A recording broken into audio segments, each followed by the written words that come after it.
BPSC maker के एक और एपिसोड में आप सभी का स्वागत है। आज के इस वीडियो में 15 से 16 मई 2023 से संबंधित बिहार करंट अफेयर्स और साथ ही राष्ट्रीय और अंतर्राष्ट्रीय घटनाओं से करंट अफेयर्स के जितने भी प्रश्न बनेंगे, संबंधित सारी जानकारी आपको विस्तार पूर्वक दिया जाएगा। जो भी छात्र पहली बार इस श्रृंखला से जुड़े हैं, आपको बता दूं, इस श्रृंखला के तमाम पीडीएफ फाइल को आप बीपीएससी मेकर ऐप के माध्यम से डाउनलोड कर सकते हैं। बीपीएससी मेकर ऐप को प्ले स्टोर से डाउनलोड कीजिए और वहीं पर आपको सारा का सारा पीडीएफ फाइल एक साथ मिल जाएगा। आप वहां से सभी को डाउनलोड कर सकते हैं। अब यहाँ पर हम आ चुके हैं पिछले वीडियो के प्रश्न पे। ये पिछले वीडियो का प्रश्न था जो हमने आपसे पूछा था। प्रश्न था कि निम्नलिखित में से कौन हाल ही में Laureus world sportsman of the year award और world team of the year award दोनों हासिल करने वाले पहले एथलीट बने हैं। इसके बारे में विस्तार पूर्वक हमने जानकारी दिया था और आपको बताया था इसका राइट आंसर होगा लियोनेल मेसी, जो कि अर्जेंटीना के हैं। हालांकि लॉरियस वर्ल्ड स्पोर्ट्स अवार्ड 2023 के बारे में सारी जानकारी हमने आपको दिया है, आप यहां पर देख सकते हैं। इस लॉरियस वर्ल्ड स्पोर्ट्स अवार्ड को खेलों का ऑस्कर के भी नाम से जाना जाता है और इसके तहत स्पोर्ट्समैन ऑफ द ईयर का जो अवार्ड मिला ये लियोनेल मेसी को मिला। और आपको ध्यान रखना है वहीं पर विमेन कैटेगरी में यानी कि स्पोर्ट्समैन ऑफ द ईयर का जो खिताब मिला ये जमैका की सेली एंड फ्रेजर फ्रीस को मिला। और इसके अतिरिक्त टीम ऑफ द ईयर का जो खिताब मिला अर्जेंटीना पुरुष फुटबॉल टीम को मिला। यानी कि मूल रूप से आपको ध्यान रखना है कि यहाँ पर जो आप तीसरे नंबर और पहले नंबर पर आप देख रहे हैं, इसी के आधार पर पिछले वीडियो में आपसे प्रश्न बना था। इस दोनों खिताब को हासिल करने वाले पहले एथलीट बने हैं लियोनेल मेसी। तो इस तरह के पोस्ट हमारी टीम के माध्यम से आप सभी को फेसबुक, टेलीग्राम और इंस्टाग्राम पर उपलब्ध कराया जाता है। निश्चित तौर पर इसमें बहुत सारी जानकारियां छुपी हुई होती है। तो इस तरह के रेगुलर अपडेट के लिए आप चाहें तो हमें फेसबुक, टेलीग्राम और इंस्टाग्राम पर फॉलो कर सकते हैं। अब यहाँ पर हम आगे बढ़ेंगे और बात करेंगे बीपीएससी एग्जाम की। खास करके जो आगामी बीपीएससी एग्जाम आपका 30 सितंबर 2023 को प्रस्तावित है, इस एग्जाम को लेकर बीपीएससी मेकर ऐप पर जो कोर्स संचालित है, इसी कोर्स के तहत आपका टेस्ट सीरीज भी चलाया जा रहा है, जो कि 40 टेस्ट की एक श्रृंखला है जो कि ऑनलाइन मोड में आपके लिए उपलब्ध है। साथ साथ ये सभी टेस्ट का आपको पीडीएफ फाइल भी उपलब्ध कराया जाता है। निश्चित तौर पर किसी भी एग्जाम के दृष्टिकोण से देखें तो टेस्ट सीरीज का एक अहम रोल होता है। ये आपकी तैयारी का सही तरीके से मूल्यांकन करता है। इसके आधार पर आप ये जान पाते हैं कि आगामी एग्जाम के दृष्टिकोण से आप कितने प्रिपेयर हैं। तो इस दृष्टिकोण को ध्यान रखते हुए आप चाहें तो घर बैठे अपनी तैयारी का सही तरीके से मूल्यांकन करने के लिए इस टेस्ट सीरीज को जरूर ज्वाइन कीजिएगा। हालांकि इस कोर्स में इसके अतिरिक्त आपको डेली जो क्लास चलती है करंट अफेयर्स की, वो तमाम चीज़ें यहाँ पर आपको मिलने वाली है। साथ साथ जो करंट अफेयर्स का मंथली नोट्स होता है वो भी इसी कोर्स के अंतर्गत आपको मिलने वाली है।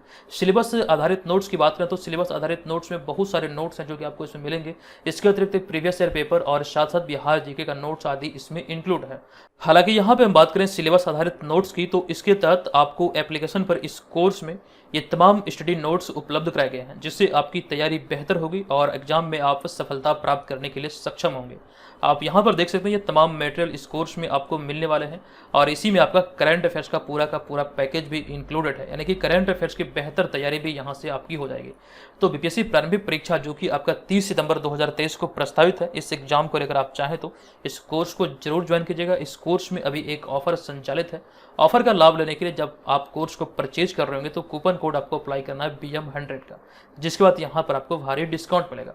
इसके अतिरिक्त एक और जानकारी आपको दे दूं, जो भी छात्र पहले से बीपीएससी मेकर ऐप का इस्तेमाल कर रहे हैं, आप लोगों को प्ले स्टोर से एप्लीकेशन को एक बार अपडेट कर लीजिएगा, क्योंकि इसमें बहुत नई चीज़ें ऐड हुई हैं जो कि आपको बेहतर फील देगा। तो एप्लीकेशन को जरूर आप लोग अपडेट कर लेंगे। चलिए अब यहाँ पर हम आ चुके हैं आज की इस वीडियो के पहले प्रश्न पे। तो आज के इस वीडियो का हमारा पहला प्रश्न है कि बिहार के किन दो शहरों के बीच 40 साल बाद एक बार फिर से पैसेंजर जहाज चलाने का निर्णय लिया गया है। तो नवीनतम निर्णय या फिर नवीनतम घोषणा के आधार पर इस प्रश्न का हमारा राइट आंसर होगा पटना से भागलपुर के बीच। दरअसल यहाँ पर आप ये ध्यान रखेंगे ऑप्शन नंबर ए इस प्रश्न का राइट आंसर हो जाएगा। अब यहाँ पर आपको जानकारी दे दूं कि 40 साल बाद एक बार फिर से पटना और भागलपुर के बीच पैसेंजर जहाज चलेगा और इसको लेकर के आपको याद रखना कि भारतीय अंतर्देशीय जलमार्ग प्राधिकरण से जहाज के परिचालन के लिए एनओसी मांगी गई है। अगर एनओसी इस माह मिल जाती है तो जून के अंतिम सप्ताह से जहाज का परिचालन होने लगेगा, यानी कि इसकी शुरुआत हो जाएगी। और आपको यहाँ पर यह ध्यान रखना ये 40 साल बाद दोनों शहरों के बीच ये पैसेंजर जहाज की शुरुआत होगी अगर एनओसी मिल जाता है। अब यहाँ पर सवाल उठता है कि एनओसी आखिर होता क्या है, जिसका डिमांड अभी हाल ही में भारतीय अंतर्देशीय जलमार्ग प्राधिकरण से किया गया है। दरअसल एनओसी की हम बात करें तो एनओसी का जो फुल फॉर्म होता है ये होता है नो ऑब्जेक्शन सर्टिफिकेट। तो इसकी मांग अभी की गई है। अगर ये मांग पूरी हो जाती है तो इस प्रकार से 40 साल के बाद दोनों शहरों के बीच इसका कह सकते हैं परिचालन शुरू हो जाएगा। अब यहाँ पे हमारा अगला पॉइंट हमने यहाँ पर एक्स्ट्रा फैक्ट में शामिल किया है कि जनवरी 2023 में भारत के वर्तमान व 15वें प्रधानमंत्री नरेंद्र मोदी ने उत्तर प्रदेश के वाराणसी से एशिया के सबसे बड़े रिवर क्रूज को हरी झंडी दिखाकर सबसे लंबी यात्रा पर रवाना किया है। तो इस रिवर क्रूज का नाम है एमवी गंगा विलास। आपको ध्यान रखना है, एमवी गंगा विलास नाम का यह क्रूज 51 दिनों में 25 नदियों से होकर गुजरेगा, जिसकी शुरुआत अभी हाल ही में प्रधानमंत्री नरेंद्र मोदी ने जनवरी 2023 में वाराणसी से किया है। तो ये सारी बातें यहाँ से आपको ध्यान रखना है। आई होप कि आपको याद होगा इस प्रश्न के बारे में या फिर इसके बारे में जो कंप्लीट जानकारी थी वो इसी सीरीज के अंतर्गत जनवरी 2023 में हमने आपके साथ साझा किया था। अगर आप रेगुलर क्लास को फॉलो किए हैं तो आपको ये सारी बातें याद आ रही होगी। तो ये दूसरा प्रश्न है कि किस हाईकोर्ट के जज रहे जस्टिस अन्नी अभिषेक रेड्डी को हाल ही में पटना हाईकोर्ट का जज नियुक्त किया गया है। प्रश्न को यहाँ पर मैं पुनः रिपीट कर दूं, क्योंकि यहाँ पर प्रश्न में चीफ जस्टिस की बात नहीं हो रही, इस चीज को भी आपको ध्यान रखना है।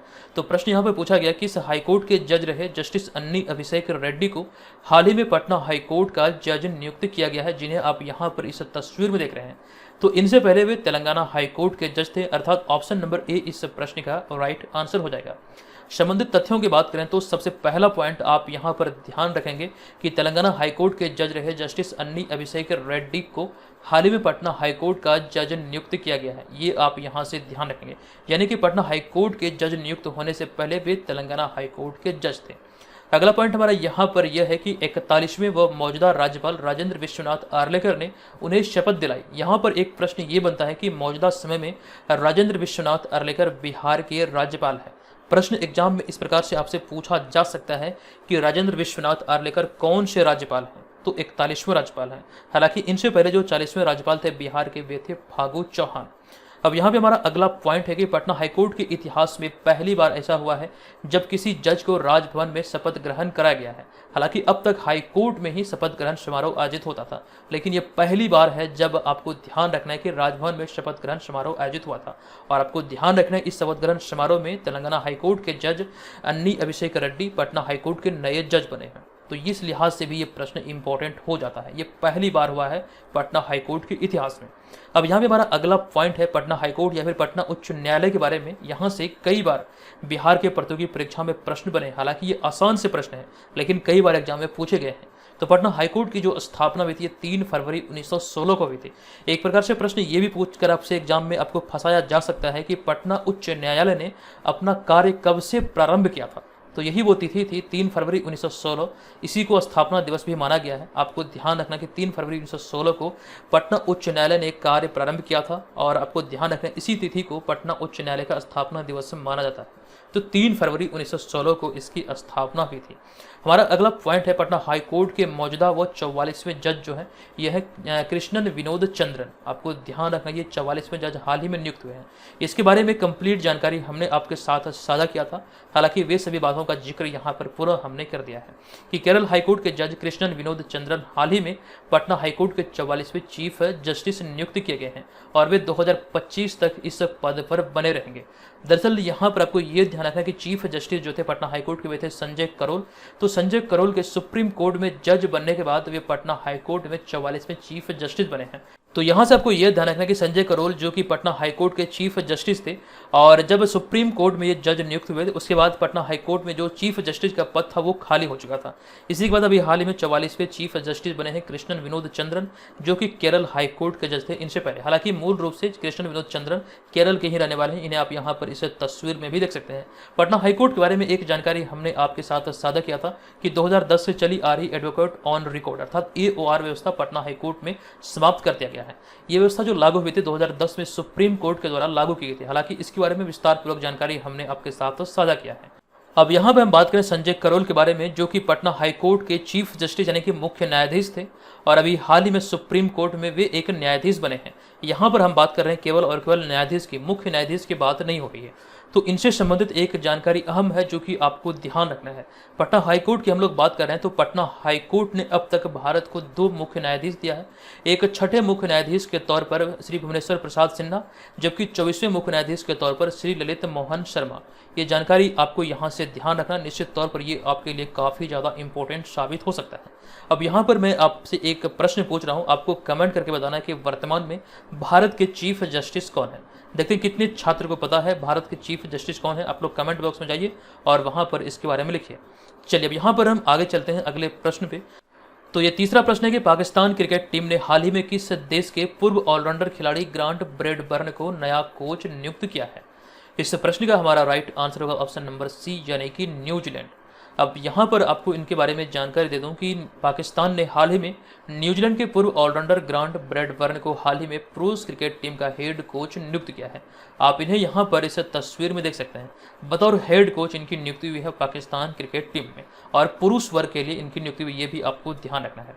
हमारे यहाँ पर अगला पॉइंट है, बतौर हेड कोच उनका जो कार्यकाल होगा अगले 2 साल का होगा, और इनसे पहले ब्रैडबर्न स्कॉटलैंड की पुरुष टीम के मुख्य कोच थे। ये भी आपसे एग्जाम में पूछे जा सकते हैं। इनसे पहले वे स्कॉटलैंड की पुरुष टीम के मुख्य कोच थे। अब यहाँ पर इसके अतिरिक्त बात करें तो साथ ही दक्षिण अफ्रीका के पूर्व क्रिकेटर एंड्रयू पुटिक को 2 साल के लिए पुरुष टीम का बल्लेबाजी कोच नियुक्त किया है पाकिस्तान टीम ने। ये भी जानकारी आपको ध्यान रखना है। हालांकि यहाँ पर जो हमने बात किया ग्रांट ब्रैडबर्न की, तो इन्हें हेड कोच नियुक्त किया गया है। जबकि बात करें बल्लेबाजी कोच यानी बैटिंग कोच की, तो दक्षिण अफ्रीका के एंड्रयू पुटिक को 2 साल की अवधि के लिए बल्लेबाजी टीम का कोच नियुक्त किया गया है पाकिस्तान के द्वारा। ये सारी जानकारी यहाँ से ध्यान रखिए। अब बात करें भारत के संदर्भ में, तो मौजूदा समय में भारतीय पुरुष क्रिकेट टीम के मुख्य कोच हैं राहुल द्रविड़।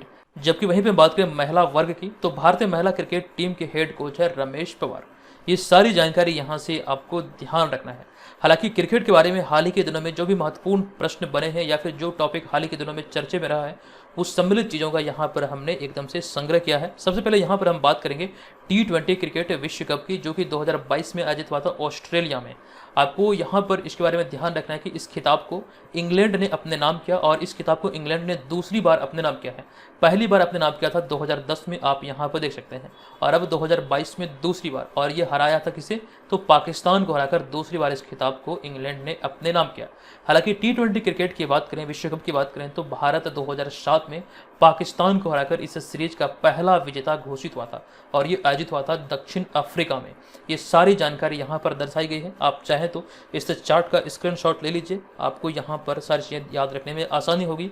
तो ये तो रही बात ICC T20 क्रिकेट विश्व कप से संबंधित। हालांकि बात करें इसके अतिरिक्त वर्ष 2023 में विमेन्स प्रीमियर लीग का जो सीजन 1 आयोजित हुआ था, इस सीजन की बात करें तो इसका जो फाइनल मुकाबला खेला गया, ये दिल्ली और मुंबई इंडियंस के बीच खेला गया। तो दिल्ली कैपिटल्स को हराकर मुंबई इंडियंस इस खिताब को, यानी कि सीजन 1 का खिताब जो था विमेन्स प्रीमियर लीग का, इसे अपने नाम किया।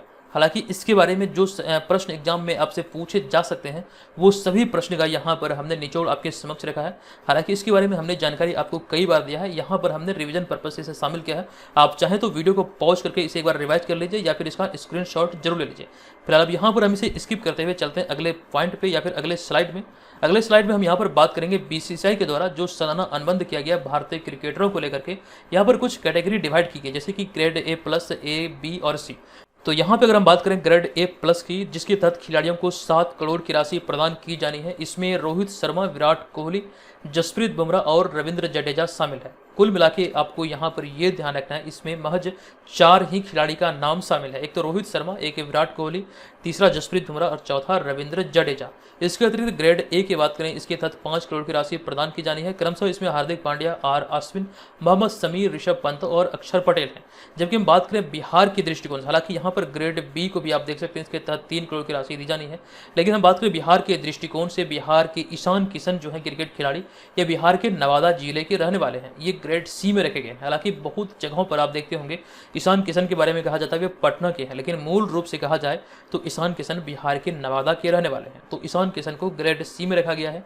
चलिए यहाँ पर हम आगे बढ़ेंगे, चलते हैं अगले प्रश्न पे। चौथा प्रश्न है कि हाल ही में हुए कर्नाटक विधानसभा चुनाव का परिणाम घोषित हुआ है। बताएं कि पार्टी और उन्हें मिले सीटों का कौन सा मिलान सही है।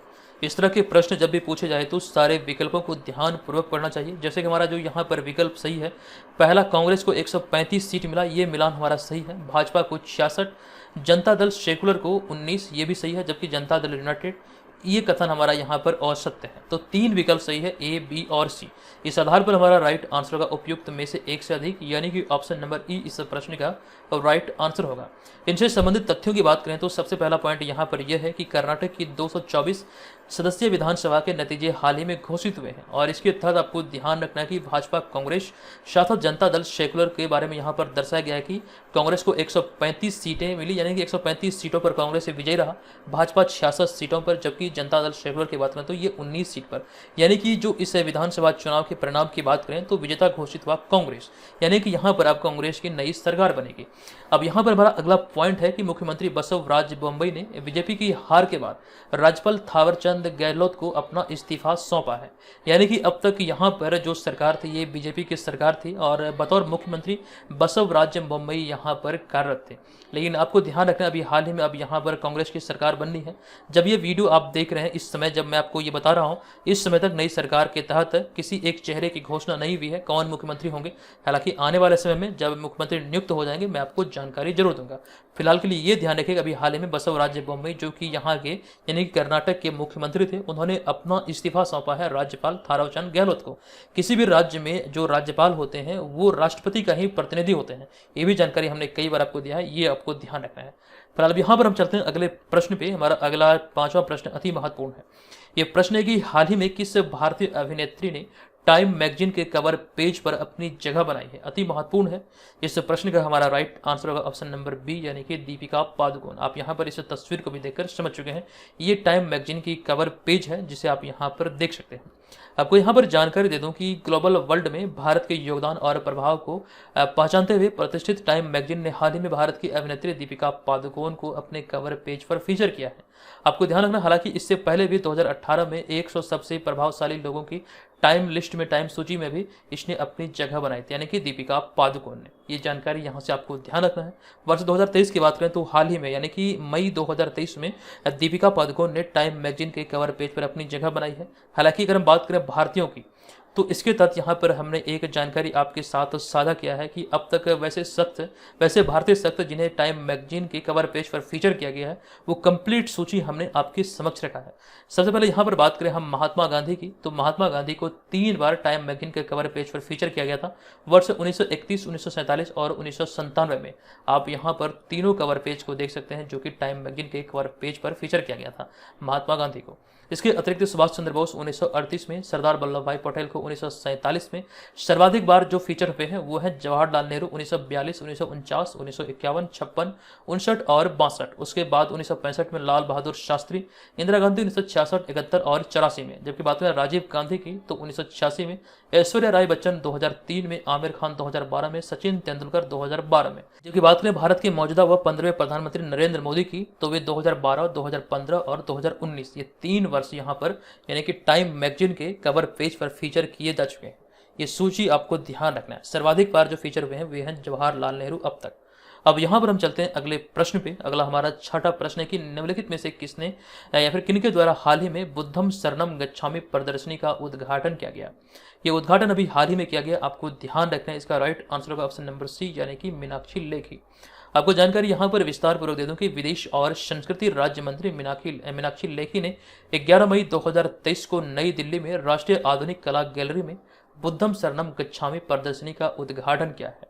दरअसल यह प्रदर्शनी भगवान बुद्ध के जीवन पर आधारित है और आपको यहाँ पर यह ध्यान रखना है कि इस प्रदर्शनी में दुनिया भर के बौद्ध कला और संस्कृति की यात्रा को दर्शाया गया है और कहीं ना कहीं इसी उद्देश्य को लेकर अभी हाल ही में इसकी शुरुआत की गई है और इसे नाम दिया गया बुद्धम शरणम गच्छामि। इसकी शुरुआत अभी हाल ही में नई दिल्ली में हुई है और आपको ध्यान रखना है विदेश और संस्कृति राज्य मंत्री मीनाक्षी लेखी ने इसकी शुरुआत 11 मई 2023 को की है। क्योंकि यहाँ पर अब बात हो रही है भगवान बुद्ध की या फिर बौद्ध धर्म की, तो बौद्ध धर्म बीपीएससी का एक फेवरेट टॉपिक है। कई बार यहाँ से आपके एग्जाम में प्रश्न बने हैं और मूल रूप से जहाँ से आपके एग्जाम में प्रश्न बनते हैं वो है बौद्ध संगीति। तो बौद्ध संगीति के अंतर्गत 4 बौद्ध संगीति से आपके प्रश्न एग्जाम में अधिकतर पूछे गए हैं। तो सबसे पहले हम बात करें प्रथम बौद्ध संगीति की, जो कि 483 ईसा पूर्व में आयोजित हुआ था राजगिरी में। आपको ध्यान रखना है प्रथम बौद्ध संगीति का आयोजन राजगिरी में हुआ था और अजात शत्रु के शासन काल में इसका आयोजन हुआ और अध्यक्ष थे महाकश्यप। दूसरा जो संगति था यानी कि द्वितीय बौद्ध संगति का जो आयोजन था ये 383 ईसा पूर्व में हुआ था और ये वैशाली में कलाशोक के शासन काल में आयोजित हुआ था और इसकी अध्यक्षता की गई थी शाबक मीर के द्वारा। जबकि बात करें तृतीय बौद्ध संगति की, जो कि 251 ईसा पूर्व में आयोजित हुई पाटलिपुत्र में, जिसे कि पटना नाम से भी जाना जाता है। तो उस समय यानी कि जो तत्कालीन शासक थे, यानी कि आप यहाँ पर ध्यान रखेंगे कि ये जो आयोजित हुई थी ये अशोक के शासनकाल में आयोजित हुई थी और इसकी अध्यक्षता किया गया था मोगलीपोत तीस के द्वारा। जबकि चतुर्थ बौद्ध संधि की बात करें तो ये 72 ईस्वी में आयोजित हुआ था और कुंडलवन कश्मीर में ये कनिष्क के शासनकाल में आयोजित होता है, यानी कि कुषाण वंश के जो शासक थे कनिष्क, इन्हीं के शासनकाल में ये आयोजित हुआ था और इसके अध्यक्ष थे वसुमित्र। और ये पहला ऐसा संगति था जिसमें कि अध्यक्ष के अतिरिक्त उपाध्यक्ष का पद का भी सृजन किया गया था। तो यहाँ से आप ये ध्यान रखेंगे, अध्यक्ष तो वसुमित्र थे, जबकि बात करें उपाध्यक्ष की तो उपाध्यक्ष थे अश्वघोष। तो ये सारी जानकारी चारों बौद्ध संगति के बारे में है। यहाँ से आपके एग्जाम में कई बार प्रश्न बने हैं, आप लोग इसका स्क्रीनशॉट जरूर ले लीजिएगा। फिलहाल यहाँ पर हम चलते हैं अगले प्रश्न पे। अगला 7वां प्रश्न है कि निम्नलिखित में से कहाँ हाल ही में मोनलम चेन्मो उत्सव आयोजित किया गया है। तो इस प्रश्न का हमारा राइट आंसर होगा ऑप्शन नंबर बी, यानी कि लेह में अभी हाल ही में मोनलम चेन्मो उत्सव आयोजित हुआ है। तो ऑप्शन नंबर बी यहाँ पर इसका राइट आंसर है। आपको जानकारी दे दूं कि हाल ही में 11 मई 2023 को विश्व शांति और खुशी के लिए बौद्ध भिक्षुओं और ननों द्वारा 5 दिवसीय सामूहिक प्रार्थना शिविर या फिर प्रार्थना महोत्सव लद्दाख मोनलम चेन्मो की शुरुआत लेह लद्दाख में हुई है। ये आपको ध्यान रखना मूल रूप से जो संबंधित है लद्दाख में जो आयोजित होने वाला ये महोत्सव या फिर उत्सव जिसका नाम है मोनलम चेन्मो, ये कहीं ना कहीं बौद्ध धर्म से संबंधित है। एक प्रार्थना समारोह के तौर पर या फिर प्रार्थना शिविर के तौर पर या फिर प्रार्थना महोत्सव के तौर पर इसका आयोजन किया जाता है लद्दाख में। हालांकि इसके अतिरिक्त यहाँ पर आपको इस बात का भी ध्यान रखना है, यह उत्सव 1991 से आयोजित किया जा रहा है और मूल रूप से यह बौद्ध धर्म से ही संबंधित है। अब यहाँ पे हमारा अगला पॉइंट है लोसार महोत्सव से संबंधित, जो कि यहीं पर आयोजित होता है लद्दाख में। इसके बारे में यहाँ पर हमने जानकारी साझा किया है क्योंकि ये एक ऐसा महोत्सव है, हमने देखा है कई बार यहाँ से एग्जाम में प्रश्न बने। तो लोसार महोत्सव की बात करें तो लद्दाख में तिब्बती बौद्ध धर्म द्वारा मनाया जाने वाला एक पारंपरिक त्यौहार है और लोसार महोत्सव एक नए साल की शुरुआत की जश्न के रूप में मनाया जाता है प्रत्येक वर्ष। हालांकि आपको यहाँ पर इस बात का भी ध्यान रखना है कि लोसार एक तिब्बती शब्द है जिसका अर्थ है नया साल। इस नाम से भी एक प्रकार से इंगित होता है कि एक नए साल से ही ये संबंधित है। आपको ध्यान रखना, लोसार महोत्सव जो आयोजित होता है ये लद्दाख में ही आयोजित होता है। तो इस प्रश्न से संबंधित आपको इतनी सारी जानकारी याद रखना है। हालांकि यहाँ पर लद्दाख के बारे में हाल ही के दिनों में जो अति महत्वपूर्ण प्रश्न बने हैं करंट अफेयर्स के, उसके बारे में यहाँ पर रिवीजन पर्पज से चीज़ों को हमने शामिल किया है। जैसे कि पहला पॉइंट जो हमारा है कि सतत पर्वतीय विकास शिखर सम्मेलन 11 तक लेह लद्दाख में आयोजित किया गया। जबकि बात करें दूसरे पॉइंट की तो हाल ही में लद्दाख के लेह में ग्रीन हाइड्रोजन परिवहन योजना के पायलट प्रोजेक्ट का शिलान्यास किया गया। ये भी इंपॉर्टेंट है। साथ साथ ये भी इंपॉर्टेंट है कि लेह में भारत की सबसे ऊंचाई पर स्थित फुटबॉल स्टेडियम बनाया गया। इसकी ऊंचाई है 11,000 फीट। ये भारत का सबसे ऊंचाई पर स्थित फुटबॉल स्टेडियम है, 11,000 फीट की ऊंचाई पर स्थित है और ये लद्दाख लेह में है। नेक्स्ट यहाँ पर हमारा अगला प्रश्न 8वां प्रश्न है कि हाल ही में किस बॉलीवुड अभिनेता ने अपना फूड डिलीवरी ऐप वायु लॉन्च किया है। आप यहाँ पर इस तस्वीर में भी इसके लोगों को देख सकते हैं। अभी हाल ही में इस फूड डिलीवरी ऐप को जो लॉन्च किया गया है इसका राइट आंसर होगा बॉलीवुड अभिनेता सुनील शेट्टी, अर्थात ऑप्शन नंबर सी यहाँ पर इस प्रश्न का राइट आंसर होगा। आपको यहाँ पर जानकारी दे दूं कि बॉलीवुड अभिनेता सुनील शेट्टी ने फूड डिलीवरी की दुनिया में एक कदम रखते हुए अपना एक फूड डिलीवरी ऐप लॉन्च किया है। इस फूड डिलीवरी ऐप का नाम है वायु, अर्थात WAAYU। ये यहाँ से ध्यान रखेंगे। अगला पॉइंट है कि शुरुआती चरण में इसके जरिए मुंबई के होटलों में फूड डिलीवरी की जाएगी। हालांकि इसके अतिरिक्त आपको ध्यान रखना है इस ऐप के जो ब्रांड एम्बेसडर ये खुद ही सुनील शेट्टी हैं। चलते हैं अगले प्रश्न पे। अगला हमारा 9वां प्रश्न है कि निम्नलिखित में से किस प्रौद्योगिकी संस्थान ने पानी के नीचे संचार के लिए प्रौद्योगिकी विकसित करने के लिए DRDO के साथ साझेदारी की है। यानी कि पानी के अंदर संचार टेक्नोलॉजी को, संचार जो प्रौद्योगिकी है उसको विकसित करने के लिए किस DRDO के साथ जो समझौता किया, किस प्रौद्योगिकी संस्थान ने यह समझौता किया है। दरअसल यहाँ पर इस प्रश्न का जो राइट आंसर होगा ये होगा हमारा ऑप्शन नंबर डी, यानी कि IIT मद्रास। अब यहाँ पर आपको जानकारी दे दूं कि IIT मद्रास के शोधकर्ताओं ने हाल ही में पानी के नीचे संचार के हेतु संचार तकनीक विकसित करने के लिए रक्षा अनुसंधान और विकास संगठन अर्थात DRDO के वैज्ञानिकों के साथ साझेदारी की और यह रक्षा अनुप्रयोगों साथ साथ प्रमुख रूप से नौसेना हेतु फायदेमंद होगा अगर ये कारगर सिद्ध होता है तो इसी के लिए अभी हाल में ये समझौता हुआ है IIT मद्रास और DRDO के बीच। अब यहाँ पे हमारा अगला पॉइंट है IIT मद्रास से संबंधित। अभी हाल ही के दिनों में एक जानकारी हमने आपको दिया था कि IIT मद्रास ने हाल ही में अफ्रीकी देश तंजानिया में अपना पहला अंतर्राष्ट्रीय परिसर स्थापित करने की घोषणा की है। ये प्रश्न क्यों इंपॉर्टेंट है, इस लिहाज से इंपॉर्टेंट है, आप यहाँ पर जब इस वाले पॉइंट को देखेंगे आपको ध्यान रखना जो कि अफ्रीका में स्थापित होने वाला पहला भारतीय प्रौद्योगिकी संस्थान होगा। अफ्रीका की बात करें तो किसी भी अफ्रीकी देश में ये स्थापित होने वाला पहला भारतीय प्रौद्योगिकी संस्थान होगा, जिस वजह से ये बहुत ज़्यादा खबरों में है। इसकी घोषणा अभी हाल ही में हुई है और ये अफ्रीकी देश तंजानिया में इसका पहला अंतर्राष्ट्रीय परिसर स्थापित किया जाएगा IIT मद्रास की तरफ से। इन सब के अतिरिक्त IIT मद्रास के बारे में एक अहम जानकारी हमने आपके साथ साझा किया था। दूध में मिलावट का पता लगाने को लेकर एक नया उपकरण IIT मद्रास की तरफ से विकसित किया गया है। देखिए यहाँ पर कुछ जानकारी अधूरी लिखी गई है, तो आप लोगों को मैं यहाँ पर बता दूं कि IIT मद्रास की तरफ से इसका निर्माण किया गया एक 3D पेपर के मतलब माध्यम से ये बनाया गया है, फिर निर्मित है, जहाँ पर आपको इस बात का ध्यान रखना है कि महज 30 सेकंड के भीतर, यहाँ पर जो आप देख रहे हैं कि महज 30 सेकंड के भीतर दूध में मिलावट का पता लगा सकता है। ये 3D पेपर से बना हुआ एक उपकरण है, जो आप यहाँ पर इसे तस्वीर में देख सकते हैं। और दूध में जो भी सामग्री मिलाई जाती है, जैसे कि सॉल्ट, साल्ट, यूरिया, जो भी सामग्री मिलाई जाती है, इस 3D पेपर के माध्यम से या फिर इस उपकरण के माध्यम से इसमें मिलावट का पता महज 30 सेकंड में लगा सकती है ये किट। इसका निर्माण अभी हाल ही में IIT मद्रास के द्वारा किया गया था। हालांकि बात हो रही है दूध की, तो यहाँ पर अब हम बात करेंगे ऑपरेशन फ्लड के बारे में। ऑपरेशन फ्लड जो संबंधित है, ये डेयरी उद्योग से ही संबंधित है। इस कार्यक्रम की जो शुरुआत हुई थी 1970 में हुई थी और ऑपरेशन फ्लड का जनक कहा जाता है डॉक्टर वर्गीज कुरियन को। ये तीनों अति महत्वपूर्ण फैक्ट है, हालांकि ये दोनों ज़्यादा इंपॉर्टेंट है। इसकी शुरुआत कब हुई और इसके जनक किन्हें कहा जाता है, इसका जनक किन्हें कहा जाता है, ये दोनों फैक्ट अति महत्वपूर्ण है। दोनों को यहाँ से आपको ध्यान रखना है। फिलहाल यहाँ पर हमारा अगला प्रश्न 10वां प्रश्न है कि निम्नलिखित में से किस शहर की पुलिस ने हाल ही में स्टे इन योर लैन अभियान शुरू किया है। इस प्रश्न का हमारा राइट आंसर होगा ऑप्शन नंबर सी, यानी कि शारजा पुलिस के द्वारा अभी हाल ही में इसकी शुरुआत की गई। अब आपको यहाँ पर जानकारी दे दूं कि शारजा पुलिस ने सड़क नियम के उल्लंघन को रोकने के लिए हाल ही में अपनी लेन में रहे या फिर स्टे इन योर लेन नामक एक यातायात अभियान शुरू किया है।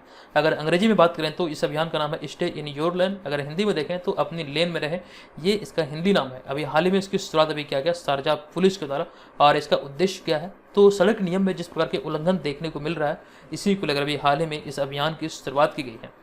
अब चूंकि यहाँ पर बात हो रही है शारजा की, तो शारजा के बारे में सचिन तेंदुलकर के संदर्भ में एक जानकारी हमने आपके साथ साझा किया था। ये जानकारी यहाँ पर यह था कि सचिन तेंदुलकर के 50वें जन्मदिन, साथ ही साथ 1998 यूएई के शारजा क्रिकेट स्टेडियम में ऑस्ट्रेलिया के खिलाफ लगातार 2 शतकीय पारी, जिसे कि डेजर्ट स्टॉर्म कहा गया, इस यादगार पारी की 25वीं वर्षगांठ को चिन्हित करने तथा उनके सम्मान में, यानी कि सचिन तेंदुलकर के सम्मान में प्रसिद्ध शारजा क्रिकेट स्टेडियम के एक स्टैंड का नाम सचिन तेंदुलकर स्टैंड किया गया। आई थिंक यहाँ पर आप इसे समझ चुके हैं। आपको मैं पुनः यहाँ पे बता दूं कि अभी हाल ही में सचिन तेंदुलकर का 50वां जन्मदिन मनाया गया। साथ साथ 1998 में सचिन तेंदुलकर ने यूएई के शारजा क्रिकेट स्टेडियम में एक धुआंधार पारी खेली थी। एक श्रृंखला के अंतर्गत लगातार 2 मैचों में इन्होंने शतक जड़ा था और इस शतक का अभी हाल ही में 25 वर्ष पूरा हुआ है। तो कहीं ना कहीं इन दोनों के सम्मान में, एक तो शतक को चिन्हित करने के और साथ साथ सचिन तेंदुलकर के सम्मान में प्रसिद्ध शारजा क्रिकेट स्टेडियम का एक स्टैंड का नाम सचिन तेंदुलकर स्टैंड किया गया। ये जानकारी आप यहाँ से ध्यान रखेंगे। हालांकि यहाँ पर एक जानकारी ये भी है कि सचिन तेंदुलकर का पूरा नाम है सचिन रमेश तेंदुलकर। यहाँ पे गमेश नहीं बल्कि रमेश होगा, आप लोग सुधार कर लेंगे। सचिन रमेश तेंदुलकर इनका पूरा नाम है। अब यहाँ पे हमारा अगला पॉइंट है, सचिन तेंदुलकर के पुत्र का नाम है अर्जुन तेंदुलकर, जो कि इस वर्ष IPL के 16वें संस्करण में मुंबई इंडियंस टीम में बतौर गेंदबाज शामिल है। इस वर्ष जो IPL आयोजित हो रहा है, ये इसका IPL का 16वां संस्करण है। ये आपको यहाँ से ध्यान रखना है। चलिए, IPL का जो सर्वाधिक खिताब जो जीता है अब तक मुंबई इंडियंस ने 5 बार इस खिताब को अपने नाम किया है, जबकि CSK की बात करें तो CSK इस खिताब को 4 बार अपने नाम कर चुके हैं, मुंबई ने 5 बार। चलिए, नेक्स्ट प्रश्न है हमारा 10वां प्रश्न कि हाल ही में 18 से 20 मई 2023 तक 3 दिवसीय अंतर्राष्ट्रीय संग्रहालय एक्सपो 2023 कहाँ आयोजित होगा। इस प्रश्न का हमारा राइट आंसर होगा, इसका आयोजन होगा नई दिल्ली में। आपको ध्यान रखना कि माननीय प्रधानमंत्री नरेंद्र मोदी द्वारा 18 मई 2023 को अंतर्राष्ट्रीय संग्रहालय एक्सपो 2023 का शुभारंभ नई दिल्ली के प्रगति मैदान में किया जाएगा। नरेंद्र मोदी द्वारा इसका शुभारंभ होगा 18 मई 2023 को नई दिल्ली के प्रगति मैदान में और ये 18 से 20 मई 2023 तक आयोजित किया जाएगा। ये एक 3 दिवसीय कह सकते हैं आयोजन है। और यहाँ पर अगला पॉइंट है जिसका उद्देश्य देश भर के विभिन्न म्यूजियम द्वारा प्रदर्शित विविध सांस्कृतिक विरासत को प्रदर्शित करना। यही एक उद्देश्य है जिसको लेकर अभी हाल ही में इसकी शुरुआत होनी है या फिर इसका आयोजन होना है। नेक्स्ट पॉइंट है, इसके तहत एक प्रकार का टेक्नो मेला का भी आयोजन किया जाएगा। यहाँ पर चलते हैं अगले हम 12वें प्रश्न पे। ये प्रश्न है कि निम्नलिखित में से वह कौन सी पहली भारतीय है जिन्हें हाल ही में गुची ने अपना इंडियन ग्लोबल एम्बेसडर बनाया है। इस प्रश्न का हमारा राइट आंसर होगा ऑप्शन नंबर ए, यानी कि आलिया भट्ट। आप यहाँ पर इस तस्वीर में भी देख सकते हैं। आपको जानकारी यहाँ पर दे दूं कि गुची ब्रांड के पहले इंडियन ग्लोबल एम्बेसडर हाल ही में आलिया भट्ट बनी है। इस लिहाज से प्रश्न इंपॉर्टेंट है। हालांकि आलिया भट्ट की बात करें तो आलिया भट्ट के बारे में कई सारी जानकारी हमने आपको कई बार दिया है। पेटा इंडिया की तरफ से वर्ष 2021 में आपको ध्यान रखना, पेटा की तरफ से पशु प्रेमियों को जो अवार्ड दिया जाता है, तो पेटा इंडिया की तरफ से 2021 में इन्हें मतलब कह सकते हैं पर्सन ऑफ द ईयर चुना गया था आलिया भट्ट को। जबकि 2022 की बात करें तो 2022 में सोनाक्षी सिन्हा को चुना गया था। ये सारी जानकारी इसी सीरीज में हमने आपको रेगुलर दिया है। आई होप कि आपको याद होगा। और जो जानकारी हमने आपको टेस्ट सीरीज या फिर इस कोर्स से संबंधित दिया, आप चाहें तो बीपीएससी मेकर ऐप पर इस कोर्स को परचेज करके हमारे तमाम मटेरियल का लाभ उठा सकते हैं। इसमें जो टेस्ट सीरीज चलाया जा रहा है, जिसके माध्यम से आप अपनी तैयारी का घर बैठे सही तरीके से आकलन कर पाएंगे। चलिए अब यहाँ पर हम आ चुके हैं आज के इस वीडियो के प्रश्न पे। ये प्रश्न है कि निम्नलिखित में से बाढ़ और सुखाड़ के प्रभाव को कम करने के लिए आधुनिक तकनीक को अपनाने की दिशा में जल संसाधन विभाग बिहार सरकार द्वारा कौन सा ऐप लॉन्च किया गया है। इसके बारे में कंप्लीट जानकारी हमने आपको पिछले वीडियो में दिया था। कमेंट कीजिए और बताइए इसका राइट आंसर क्या होगा। तो दोस्तों आज के इस वीडियो में इतना ही। अगर आपको लगे कि इस वीडियो से आपकी हेल्प हुई तो लाइक और सब्सक्राइब करके हमें सपोर्ट जरूर कीजिएगा। तो दोस्तों आज के इस वीडियो का टारगेट है 1000। अब यहाँ पर आपको इस टारगेट को पूरा करना है। चलिए मिलेंगे नेक्स्ट वीडियो में, तब तक के लिए धन्यवाद। जय हिंद।